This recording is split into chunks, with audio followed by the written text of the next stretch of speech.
Eric and Jesse, thank you so much. What a dramatic finish we saw in Game 3 for the Montreal Canadiens. Another overtime win, 4-0 in overtime so far in these playoffs. As we welcome in Jennifer, Elliott, Kevin, and Kelly. And let's start with you, Elliott, because all the big news leading up to that Game 3 was Dominic Ducharme, positive test for COVID, isn't on the bench. What's the very latest here?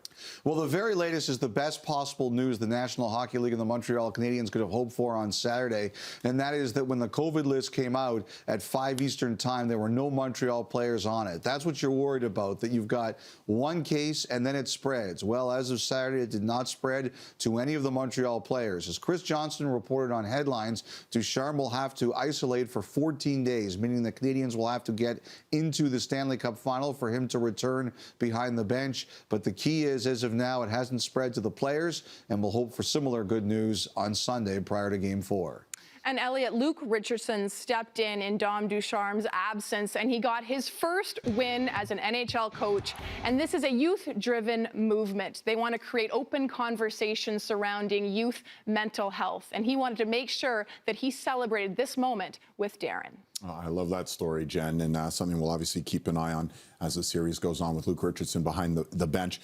Meanwhile, Carey Price, the #1 star, 43 saves. He's been brilliant all series, all playoffs, really. But what about the youth movement we're seeing with the Montreal Canadiens? Because youth was served offensively for the Habs once again. And we've seen Field settles it enough and then picks that top shelf. And then here's the veteran presence, Carey coming out. His face is covered in blood, but he wants to be there to celebrate with Caulfield and Suzuki and to congratulate them on a job very well done. Jubilation for the Montreal Canadiens. I love that shot at Corey Perry. I never get sick of that. But on the other side of the ledger, Kelly, I mean, Marc-Andre Fleury, we all know his career, how outstanding it's been, but this psychologically has got to be a little tough for him to rebound from such a devastating loss. How does he do that?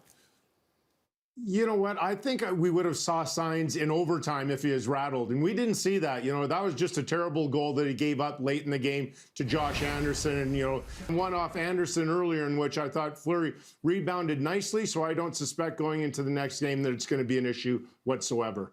All right, Kevin, you ready to be surprised? This might surprise you. I know you're a smart guy and everything, but the Habs have actually out-hit the Vegas Golden Knights in every game this series. That might be a surprise, but you're still loving the physicality that Vegas brings to each and every game themselves. Well, David, I did go to Bowling Green University, and it's been called the Harvard of the Northeast Ohio, so I think I know what's going on here. But it is a little bit quality over quantity, and Montreal has out-hit them. They've also beat them in the face-off circle, but we've seen Vegas score already a couple goals off the face-offs, and Braden McNabb is probably the biggest hitter in this series, and the big Saskatchewan boy has laid out some thunderous hits. This was on Lehkonen. He's been doing this his whole career. And this was on Suzuki. I played against this guy, and the book has always been keep your head up when you're skating the puck wide on McNabb. He's got unbelievable timing, unbelievable physicality. He's a big boy, and those are series-changing hits right there. So heads up, boys. You know, Kevin, I just Googled the Harvard of Northeast Ohio, and there actually is a Harvard club in Northeast Ohio, so Bowling Green isn't even that. No, it's Northwest Ohio. That's why you missed it. Oh, excuse me. That explains everything. My parents wouldn't allow me to apply to Bowling Green, and Harvard was my safety, so I went to McGill, which is located in Montreal.